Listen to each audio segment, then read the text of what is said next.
Okay, hi my friends. Well, today I want to share with you a topic that has been one of the most difficult questions, one of the most difficult issues to face in my life, and the one thing that I have been most struggling with, I would say, in my entire adult life, and that is the question: why can't a man like you find a job?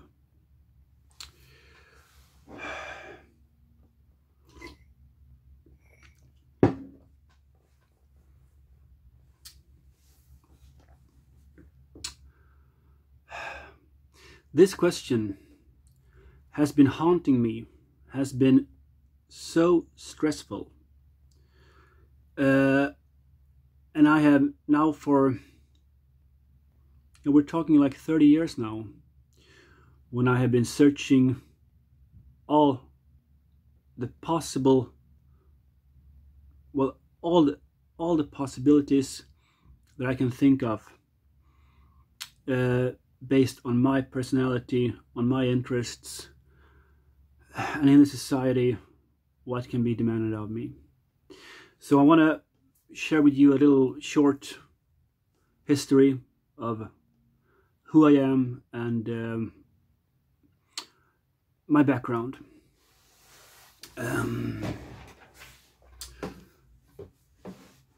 Well, as many of you know, I grew up in Stockholm, in Sweden, in a Finnish family, and I would say that it is a very,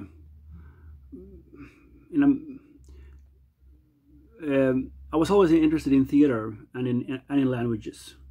So I started in well, we can skip the first like 15, 16 years and come to when I started a theatrical high school. The competition was very hard to get into that school, and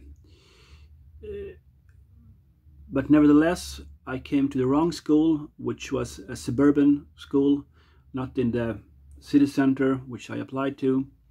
And so disappointments and failures to fit in and to feel my place, and to disappointments with the teachers made me quit that education.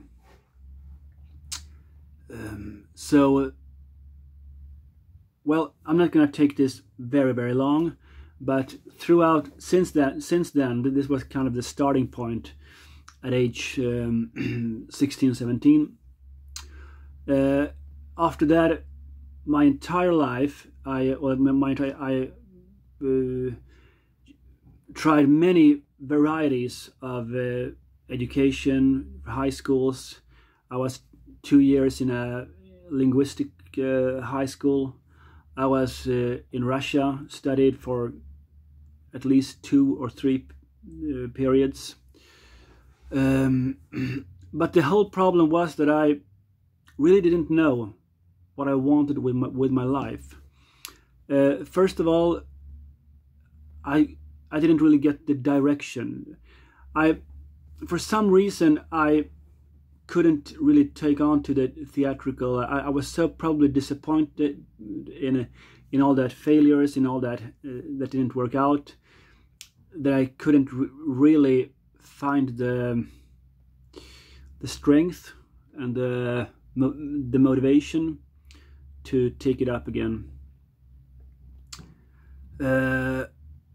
And what considers my linguistical interests and my there was also a part that I really couldn't see. I really couldn't find really what I wanted to do with it. I couldn't see myself as a language teacher. I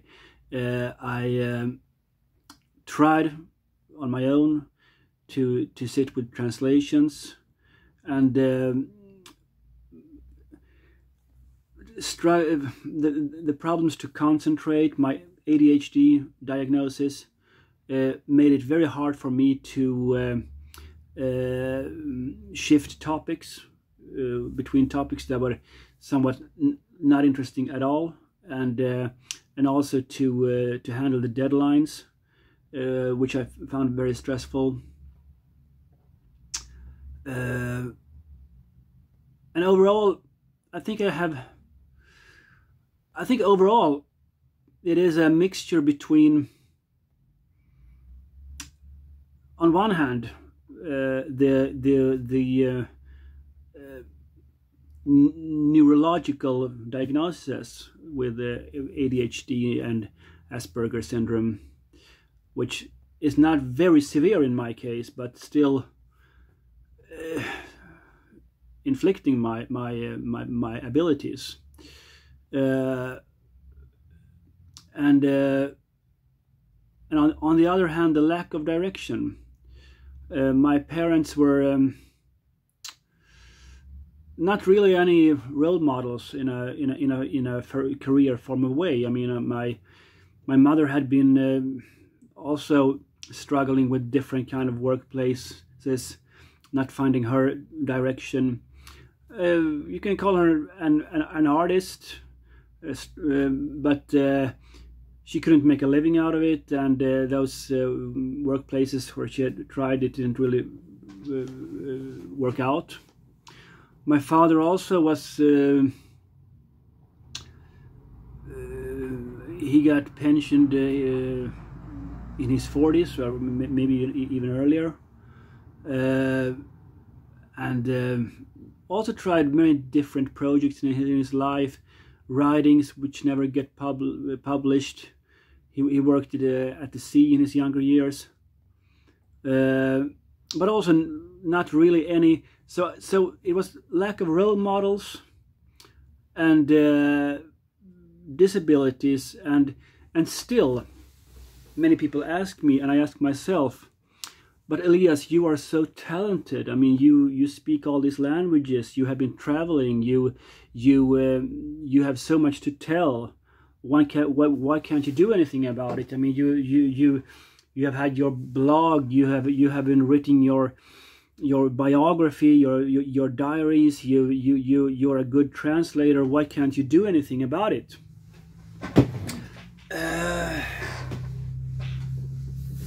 And